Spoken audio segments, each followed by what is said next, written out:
Today I will talk about the signs and symptoms for deep venous thrombosis. Firstly, and before everything, we should know that the symptoms of DVT are non-specific and it need to be confirmed by other tests, maybe by duplex ultrasound. Okay.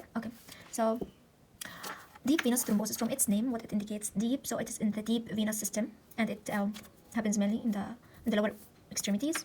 And usually it is unilateral, so it happens in one leg. And maybe 30%, maybe 40% of patients with deep venous thrombosis will come with bilateral DVT. Okay. And as it indicates, thrombosis, so it is a thrombus that formed in the deep venous system. Okay. You may ask me what is the causes or the risk factors for deep venous thrombosis. There are a lot of risk factors.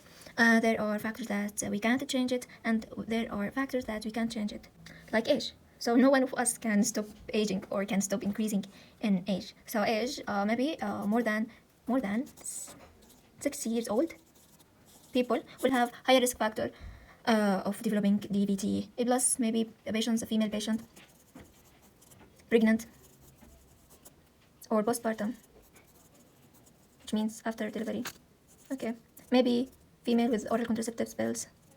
Okay, and one of the most important risk factors is the bed rest. Prolonged periods of immobilities. Okay, patients maybe with paralysis will have DVT. And what else? There are a lot of risk factors for DVT, like major surgeries and maybe like traumas may cause DVT. Major surgeries like abdominal surgeries or hip surgeries that needs more than 40 minutes. Okay, as doctors we should, before the surgery, 2 hours before the surgery, maybe low molecular weights heparines, which is anticoagulants drugs. Okay, low molecular heparin 2 hours before the surgery. Okay, major surgeries and traumas. What else? Yes, and studies shows that people with the blood group A will have DVT more than any other blood group. Obesity. Okay, so DVT is probably multifactorial disease, but the immobility and the bed rest considered and remains one of the most important factors. Okay. So it is as introduction to just know a little bit about DVT. Okay, how the patients will come to us with DVT symptoms. Before everything, let's draw this cute female. And she's sad. Of course she's sad, because as females, the most important and one of the most important things for females is the beauty. So female come with redness and swollen leg. This will be like a disaster for her. Okay, let's consider this is the normal leg and this is the affected leg. And yes, okay. So let's consider that this patient is smoker, female, as you can see, and she is 63 years.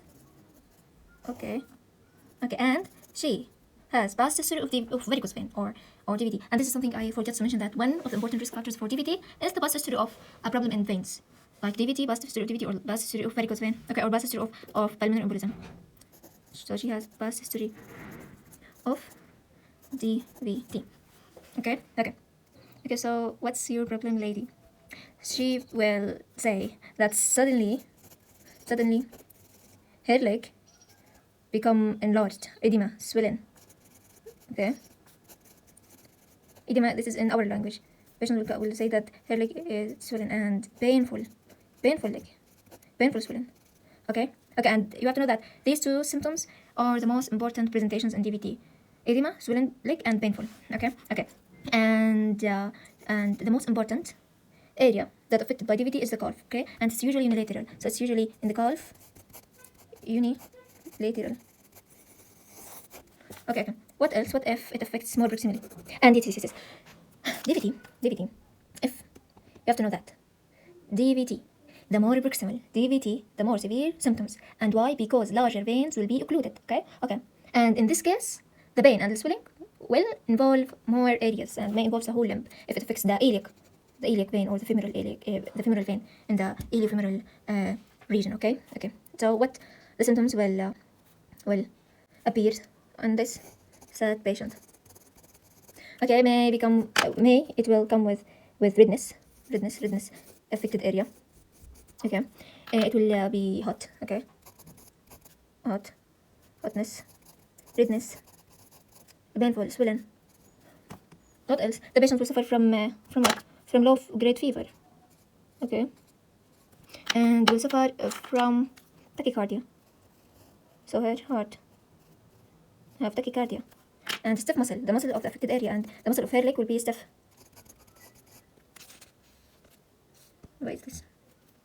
Okay, stiff muscles. Okay. What if the DVT affects the iliofemoral area? Here we have two main signs, and they are important signs. The first one, its name is phlegmasia albadulens. Let me write it. Phlegmasia.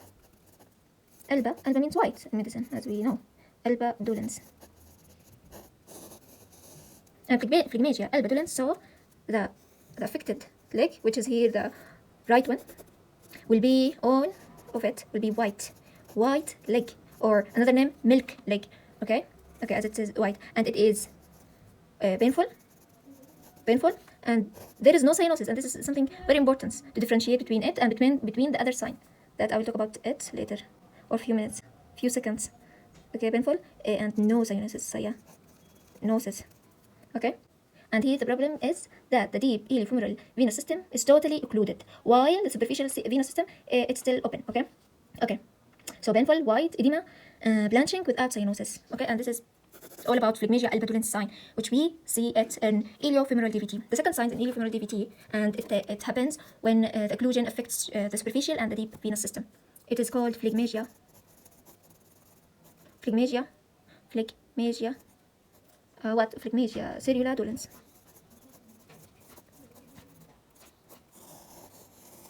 Okay. And here the affected leg, will be edematous. Severe pain, cyanosis, poly.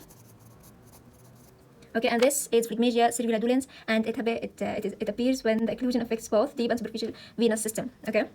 Okay, so there will be edema, and cyanosis. This is something really, really important to differentiate between it and between the phlegmasia albadulens. Okay, so it will be. So the skin in the edematous leg will be congested. Okay, and blue from what? From what the cyanosis, and from what the bluish sclerosis from the ischemia. Okay.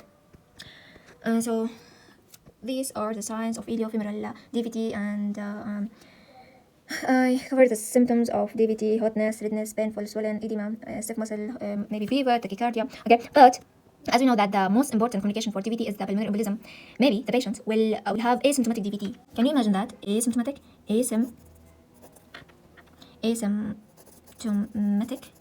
DVT, and suddenly she comes with what? With pulmonary embolism symptoms, with hemoptysis, with dyspnea, with pleuritic chest pain, and this is something not really lovely, it's bad.